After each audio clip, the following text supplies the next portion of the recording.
Ndikulandileni abale okondedwa kulingaliro la usiku wa lero, usiku wa pa 14 March 2024. Okondedwa mu usiku wa lero tipitilizabe kuphunzira mawu a Mulungu pamutu onena kuti zimatheka moyo kukutidwa ndi mdima, zimatheka munthu kuyenda mchigwa cha mthunzi wa imfa. Kulimba mtima mnyengozi ndiko kumakhala chionetsero chakudalira Mulungu yekha basi. Ndipo mu usiku wa lero okondedwa ndi phunziro namba 3 limene likuchokera pa Zekariya chapter number 4 ndime yake yoyambirira mpaka ndime ya namba 8.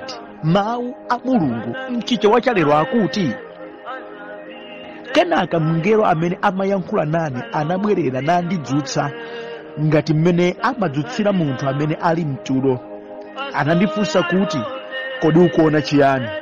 Ndinayankha kuti ine ndikuona choyikapo nyale chonse cha golide ndi mbale pamwamba pake ndi nyali zisanu zoyaka zisanu ndi ziwiri, iliyonse ili ndi zibowo zisanu ndi ziwiri zolowetsera zingwe zoyatsira. Ndiponso pambali pake pali mitengo ya olivi iwiri, umodzi uli kumanja kwa mbaleyo ndipo winawo kumanzere. Ndinafunsa mngelo amene amayankhula nane kuti, kodi zimenezi nchiyani mbuye wanga? Iye anandiyankha kuti, kodi iwe sudziwa zimenezi? Ndinayankha kuti ayi mbuye wanga. Choncho iye anandiwuza kuti, mawu a Yehova kwa Zerubabeli ndi awa, osati mwankhondo kapena ndi mphamvu, koma ndi mzimu wanga, akutero Yehova mphamvu zonse. Kodi ndiwe yani, iwe phiri la mphamvu? Pamaso pa Zerubabeli udzasanduka dziko losalala. Pamenepo adzabweretsa mwala wotsiriza. Akamadzawika pamwamba, anthu adzafuwula kuti, Mulungu adalitse nyumbayi, Mulungu adalitse nyumbayi. Ndipo Yehova anayankhulanso nane kuti, manja a Zerubabeli ndiwo ayika maziko a nyumbayi, adzatsiriza ndi manja ake omwewo. Pamenepo iwe udzadziwa kuti Yehova wamphamvu yonse ndiye anakutuma. Ameni. Mwa mawu a Mulungu amene tawerengawa titsogozedwa ndi kulingalira konena kuti nthawi zina ngakhale munthu umadziwa kuti kulimba mtima kukhoza kukhala thandizo, koma nyengo zokukuta zimabalalitsa kulimba mtima konseko. Koma tu pakudziwa kuti Mulungu ali nawe, munthu umalimbikitsika nkuyambanso kuchita machitidwe oonetsa kulimba mtima. Ameni. Anthu feti makhala ndi zidziwitso zambiri, kumakita kudziwa kuti izi ukazichita motere zimathandizira apa, ndipo ichi ukachichita motere chimakufikitsa apa. Koma mfunso kubati, nchifukwa chiyani anthu ozidziwa pena amakanika kuzichita? Ndili ndi yankho mu usiku wa lero. Abale okondedwa mulimvetsetsa. Nyengo zoupanikiza moyo, zokupangitsa kuti uone mdima, kuyenda mchigwa cha mthunzi wa imfa, zimatha kukupangitsa kuti ngakhale okudziwa kuti ndikalimba mtima ndikuchita izi ndikhoza kulandira izo, umakanika munthu litilale kulephera ndipo suchita kalikonse. Ndikuza ndizoona zimachitika, umalephera kuti ukafikire, ndipo zimakanikiratu. Nyengo zimakhala kuti zakula mphamvu, wapanikizika sizikutheka. Abale okondedwa, otelewa patali ukhoza kwaona ngati anthu olephera, tikhoza kwaweruza ndi kuwanyoza, tikhoza kuwaderera, koma chimene anthu akudutsamo sikuti alibe kuyesayesa, amatha kuyesayesa, koma nyengo zimakokera pansi. Ndi mphamvu za thupi amalephera, ndi maganizo awo munthu sangati. Andi diablo samadziwa kuti pa izizi ngati sikukhala kulowererapo kwa kumwamba sizichitika, sizitheka. Ndili ndi mawu kwa inu abale okondedwa amene mwakhala mzimenezi kwa nthawi yayitali. Ndi umunthu wanu mwayesetsa, ndi mphamvu zanu mwayesetsa. Sikuti ndinu aulesi ayi, sikuti inuyo mulibe kuthekera ayiso, koma kuti nyengo izizi pa inu nokha ndi maganizo a umunthu simungathane nazo. Zikufunika kulowerera kwa Ambuye, zikufunika kuti Mulungu ndi amene achite. Akapanda kuchita iyeyo sizitheka, ngakhale Satana amadziwa kuti napa izizi matchera angawa sikungatheke kuti munthu yakhoza tulukamo ngati kumwamba sikukhala thandizo lake, sizingatheka. Ndikuyankhuleni musiku wa lero, mukufunika thandizo la Mulungu kuti zizitheke. Abusa ndayesa kuchita izi, ndayesa kupanga izi, ndayesa kusala, ndapanga izi ndekha. Zikomo kuti mukuti mmachita nokha, andi panokha pa izizi sizingatheke. Zilipo zina zimene pa inu mukazichita hayi zimatheka. Munizoni mukhoza kuloza, ndapanga izo zidatere, ndapanga zidatere, mukamba za izo, koma napa nyengo zina ndondomeko imene mukutsatira, matheories amene munganenewa sangatheke, ndipo mukhoza kuwayesa njira zonse sizingatheke. Izi zikufunika Ambuye achitepo. Akapanda kuchita iye sizitheka. Kamundimva kakuti tandipetsani, koma tupa kudziwa kuti Mulungu ali nawe, munthu umalimbikitsika nkuyambanso kuchita machitidwe oonetsera kulimba mtima. Pamene Ambuye wayamba kukutsegula maso ndi kuyamba kudziwa kuti inetu sindili ndekha, alipo Mulungu ondithandiza, ndipo chodalira changa si mphamvu zanga, sikuthekera kwanga, koma iyeyo.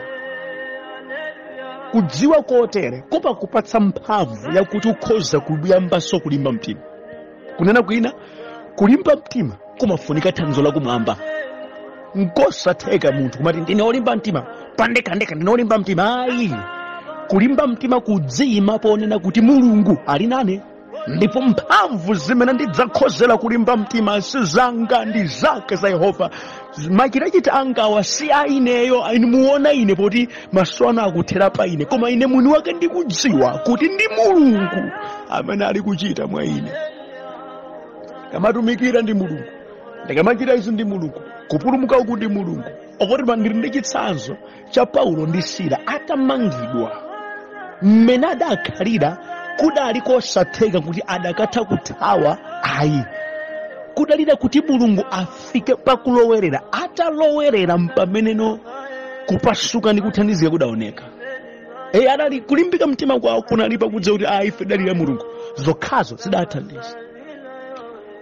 Pamene Petro adamangidwa nangedwa mndende ya pakatikati, mpingo udapemphera. Bible limakamba kumbuku la machitidwe kunena kuti Mulungu adatuma mngelo wake nakamtulutsa ndi mphamvu zakuthupi zinali zosatheka, ndipo Petro akadaphedwa ndi matheories a dziko lapansi kapena nkhondo ya dziko lapansi sikudakatheka. Petro amafa. Zidachita kulira Mulungu kulowerera, Mulungu kulowerera. Ndichidziwitso chakuti Mulungu ali nane, ndipo Mulungu ali akulowerera pazanga. Kudziwa kumeneko kumakupatsa courage yakuti ulimbikirebe, upushebe, ndipo umakafika poboleza, ndipo zimatheka. Mati mudziwe kuti Mulungu ali nane, mati muzindikira ndi kupanga embrace chimenechi chakuti Mulungu ali ndinu. Ndipo zokhumba za mtima wanu ziteketsedwa osati ndi maganizo anu, osati ndi mphamvu zanu, koma ndi thandizo lochokera kwa Mulungu. Kumasulidwa kwanu kutheka Mulungu akakuthandizani. Madalitso anu akupezani Mulungu akakuthandizani. Deliverance ichitika pa moyo wanu Mulungu akakuthandizani. Kubweranso pamaso pake kutheka iyeyo akakuthandizani. Mizimu yachabe ila katika nkati mwanu Mulungu akakuthandiza. Zifunika Mulungu achitepo kaka.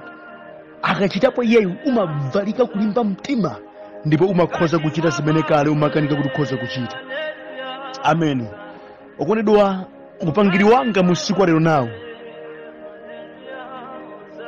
muziwerenga mawu a Mulungu, muzimvera maulaliki a mawu a Mulungu, muzimvera nyimbo za mawu a Mulungu za uzimu, komanso muzipemphera pagulu ndi panokha. pakuchita izi ndithu mudzatenganso mphamvu zomwe zidzakuthandizeni kukhala olimba mtima ndi wochita chifuniro cha Mulungu m'nyengo zonse. Kamundimvetseka, mukhale bwenzi la Baibulo. Osamangoti werenga pa ayi kumawerenga buku la Genesis, buku la kuyamba limodzi, kulimvetsetsa mpanga ni maplano osiyanasiyana onena kuti niwo mukhale bwenzi la Baibulo. Muzimvera maulaliki ngati ndi ukulalikiraniwa osati ongosangalatsani koma kukuphunzitsani za mawu a Mulungu. Zachulukadi zinaso zongokamba zopanda pake zonti munthu akunzichemerera ndi ukamba za maulaliki ochoka m'mawu a Mulungu, maphunziro ochoka m'Baibulo amene akhoza kuthandiza moyo wanu kuti muzimvera nyimbo za mawu a Mulungu. Osati nyimbo zongoti basi entertainment ndi ukamba zimene zimaphunzitsa, nyimbo za uzimu, osati nyimbo zobeba chabe, za uzimu zonyamula uthenga ochoka m'mawu a Mulungu. Muzikhala ndi nthawi yakumvetsera, mumakhala uthenga moyo wanu. Musaleka kusonkhana pamodzi ndi anzanu, kutchalichi kumapita kumapemphera m'magulu ndi anzanu, komanso panokha mudzipemphera. Izi zikuthandizani kuti muvale mphamvu zina. Anditu ndikukamba izi kunena kuti sindinunso otayika pamaso pake, koma munthu amene you are in the right ways with God, mukuchita chimene Ambuye ayembekeza moyo wanu. Chita mphamvu zakumwamba kudzera mzimu ndatchulazi zikufikirani, ndipo mudzalimbikitsika ndi kuyamba kumachita chimene chiti chifuniro cha Ambuye mnyengo ina iliyonse. Mudzachita zimenezo. Amen. Mawu a Mulungu amene tawerengawo abale okondedwa, nthawi imene mneneri Zekariya adayankhulidwa ndi mngelo wa Ambuye, mnyengo imeneyo nkuti ana a Israeli abwerako ku ukapolo, koma adali ochepa, adali amphawi, adali ndi adani ochulukitsitsa, adalibe ame ya mphamvu yoti nkuwateteza ayi, anali pa mbalambanda. Nyengo imeneyo nkunena kuti kachisi wa Yehova ataphwanyidwa paja mayamvire ku ukapolo, nawo adayesabe kuti akhoza kumanga maziko, adayesa kumanga maziko nthamene Zerubabeli nkuti ali wawatsogolera. Atangomanga maziko basitu adani awo adamba kuwapatsa mpishupishu mpaka na ntchito yadayileka kwa zaka 16. Plani yawo yomanga kachisi kulephereka, padalibenso chiyembekezo chakupembedza Ambuye moona mtima. Nyengo imeneyo ndi imene kumwamba kukulowerera ndi ukapereka uthenga uwu tikuwerenga pano kwa mneneri Zekariya. Akumuonetsa masomphenya achoyikapo nyale cha golide, mitengo ya olivi wina kumanja wina kumanzere. Izi mneneri akunena poyera sadazimvetsetsa, ndakufunsa nchiyani chimene chatusudziwa kuti zimenezi pofotokozera kuti mfumu tenga kwa mfumu ndu si mphamvu zake kapena nkhondo ayi. Mavuto awa Mulungu alowerera ndipo zikutha. Chikukoneka ngati chiphirichi chovutachi asalaza chimenechi, ndipo Mulungu achipangitsa kuti chikhale malo ase. Si manja ako amene adayamba maziko, ndikuuza ndi thandizo la Yehova zidzatheka, udzamaliza, ndipo chimwemwe ndi chikondwerero chidzaoneka. Yehova akathandiza zidzachitika. Uthenga wamphamvu kwambiri. Amen. Mawu amene watiphunzitsa zinthu zingapo izi choyambirira okondedwa ndibati ndikutsimikizireni kuti kusauka kwa mtima wathu ndi mavuto wathu tikamalira ndi kumapemphera kwa Mulungu, khulupirirani kuti Mulungu amamva. Ndichifukwa ndibati ndikulimbikitseni kuti mukhale olimba mtima. Mulungu amamva kaya nthawi ingatalike bwanji. Look at this, kunena kuti kadawerenga m'buku la Ezara adayika maziko kumanganso kachisi watsopano. Kachisi pakati pa Ayuda anali ngati chizindikiro chakuti Mulungu ali nawo. Nawo atangoyika maziko chabe adakondwera, komano adani adabwera ndikuwapatsa mpishupishu kuti adapanga abandoni ntchito imeneyo kwa zaka 16. palibe akuvutika, akusautsidwa, struggle yaitali kwambiri. Koma nthawi imeneyi analibe kufunafuna kuti thandizo la Ambuye lifike. Koma Yehova sachedwa, safulumira hayi. Akubwera mnyengo ino. Ndikapita na balo kondedwa kunena kuti mkusautsidwa kwanu timakonda kuwerenga nthawi.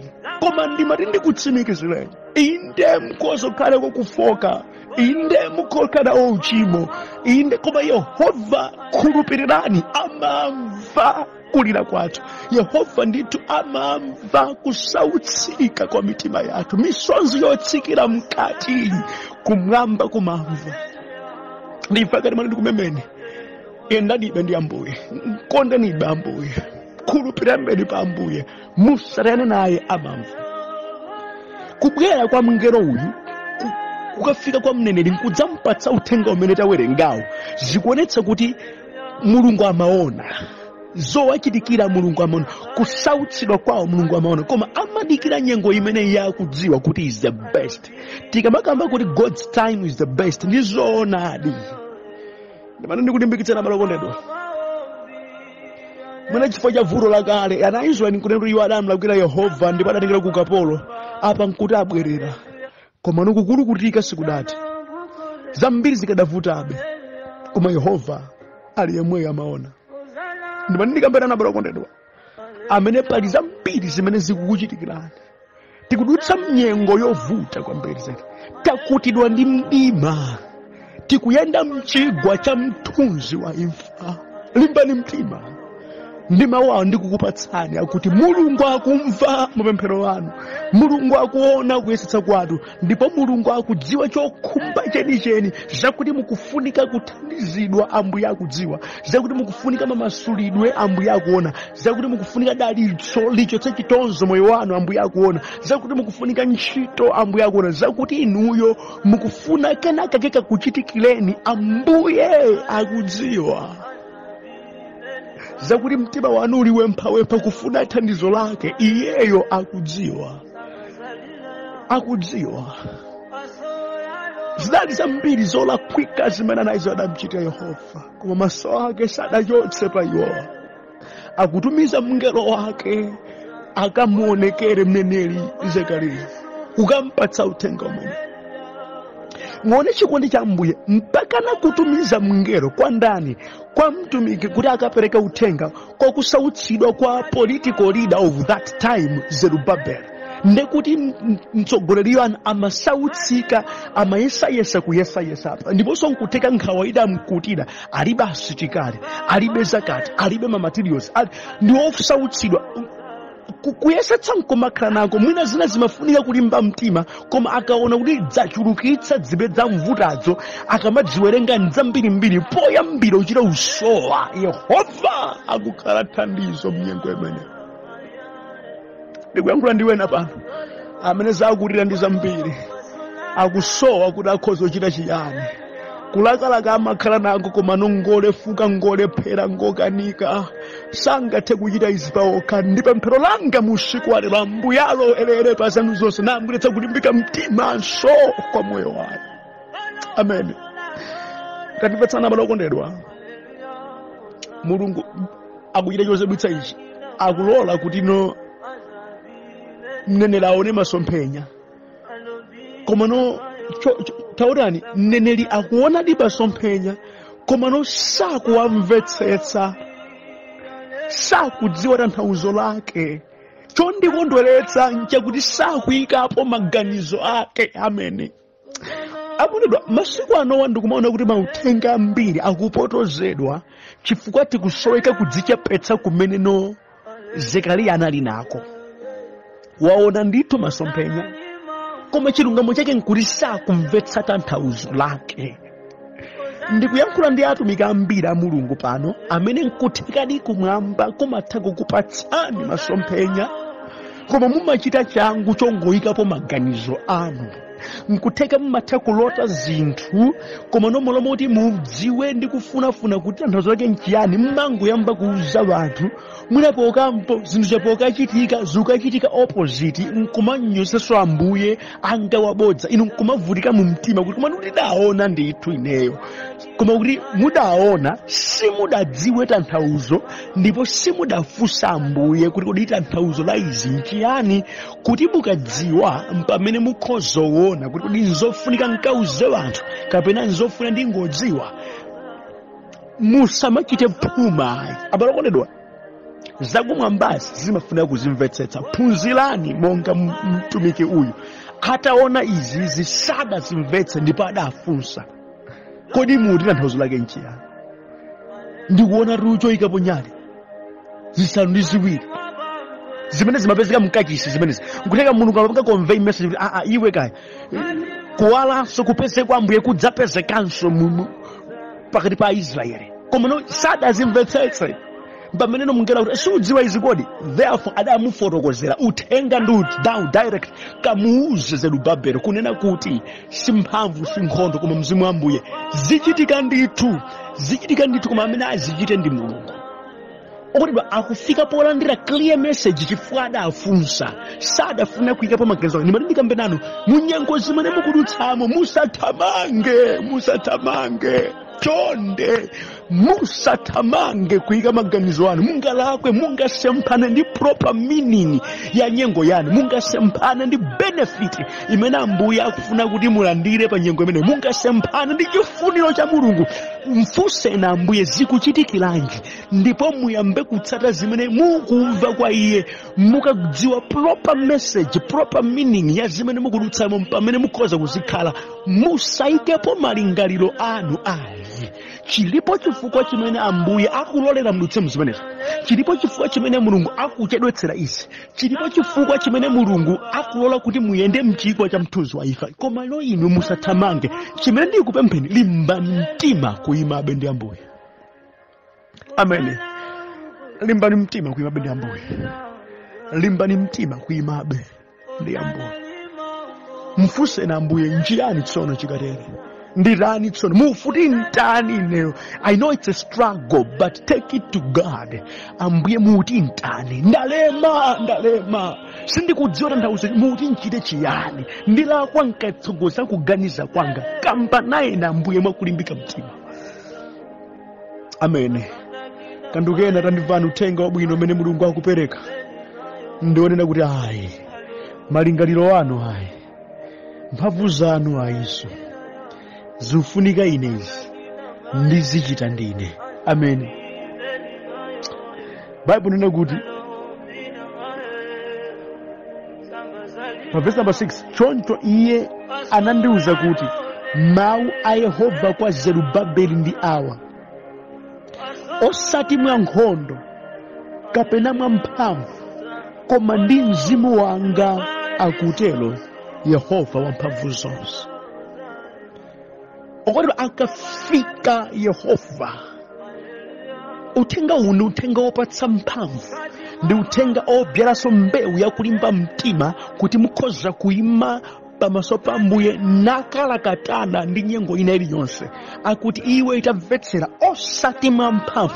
Ngati mukudziona kuti mulibe izo ndipo simungathe kuchita izo, koma dalilani thandizo la kwa Mulungu, kuti ndi thandizo lake limene likhoza kukwanitsa kumasula, ndi thandizo lake limene likhoza kupatsa moyo wanu mtendere, likhoza kubweza pamaso pake, likhoza kuchita chozizwa. Bible kuti osati mwa mphamvu kapena mwa nkhondo, koma ndi mzimu wanga. Ndi pemphero langa at this night kunena kuti mzimu wa Yehova wamphamvu zonse ndi mmene timlole achite. Amen.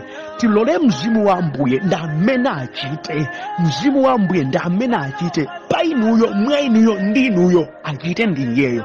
Lolani munyengo ina iliyonse munene mawu kuti mzimu woyera ndikuvomereza inuyo chitani.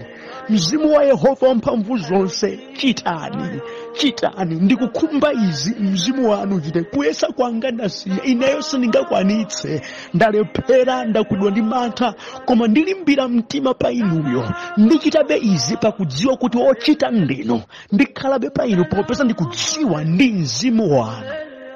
Na ndikudziwa kuti uthenga ule kampeza Zerubabeli, I believe analimbikitsika. Adakhala ndi kajo akuluakulu, tiye mchipite kuntchito. Why akupita kuntchito? adziwa kuti mzimu wa Ambuye ndi amene azichita zimene iwo sangathe kuchita. Mzimu wa Ambuye azichita kalikonse kamene angachite ndi iwo azichita mwakuchititsidwa ndi mzimu wa Ambuye. Ndi muja Yesaya adayankhula mawu akuti mzimu wa Ambuye ali pa ine, wandidzoza ine kuti ndilalikire chipulumutso kwa amsinga omasulidwa, osapenya apenyeso, kulalikira cha ufulu kwa ophwanyika. Zimene zija akuzitchula chifukwa kuti zikuonetsa kuti akapezeka mzimu na achita zake amakuchititsa china chakenso. Now tivomereze kuti mzimu wa Ambuye ndi amene achite zimene ife tikhumba mwinanso kuposera apa, achite ndiye. Tamvana akuti kodi isi Profesa Mbasabani, kodi ndiwe yani iwe phiri la mphamvu pamaso pa Zerubabeli udzasanduka dziko losalala. Akunena iwe Zerubabeli ndikudziwa uli ndi mavuto ambiri, ukudziwa ichi chiphiri izi nzondivuta ndayesa izi kwa zaka zambiri zandikanika zantere, ndi chiphiri cholemera chosatheka kuti chikhoza kufanizidwa. Bible likuti ndidzasalalitsa pamaso pa Zerubabeli, udzakhala wachabechabe iweyo. Kunena kwina mavuto onse akapezeka Ambuye adzathetsa. Zooneka zovuta sizidzakhalanso zovuta. Mzimu wa Ambuye wamphamvu zonse akachita ndiye. Chokhumba cha mtima wanga abale wanga ndi chilimbitso changa pamaso pano nchimenechi. Mulole. It's a struggle, I know. Tili mdima wandiwa yani ndikudziwa, koma achite ndiye, akhoza kusala zonsezi. Ndipo chomaliza ndichi akunena mawu akunena kuti manja a Zerubabeli ndiwo anayika maziko a nyumbayo, adzatsiriza ndi manja ake omwewo. Pamenepo iwe udzadziwa kuti Yehova wamphamvu zonse ndiye anakutuma. You are not useless. Sindine opanda ntchito ayi. Zimene zidayambika kuchitikazi zidzatsirizika ndi thandizo la Mulungu. Lero zikuoneka zosatheka, zikutipatsa mantha, zasokonekera, palibe chiyembekezo. Chimodzi ndikufunseni, lolani kuti Ambuye ndi amene achite. Vomerani mzimu wa Mulungu wamphamvu zonse. Chitani. Likhale pemphero lanu musiku wa lero ndi masiku onse. Zikupatsani mphamvu yakupita kutsogolo, zikupatsani mphamvu yakulimba mtima, ndipo mudzakhoza kubwezeretsa zotayika ndi zosokonekera. Yehova mzimu wake akachita ndi moyo wanu udzakhala umboni. Tidatayika tabwerera, tidavutika tathandizika, tidasowa tapeza, tidalira wayankha, tidasowa ichi Yehova watipatsa, ndipo miyoyo yathu idzamtamanda iye nthawi zonse. Ndi wabwino achita nanu, limbani mtima. Usiku wabwino, ndipo Ambuye achite nanu ndi mzimu wake. Amen.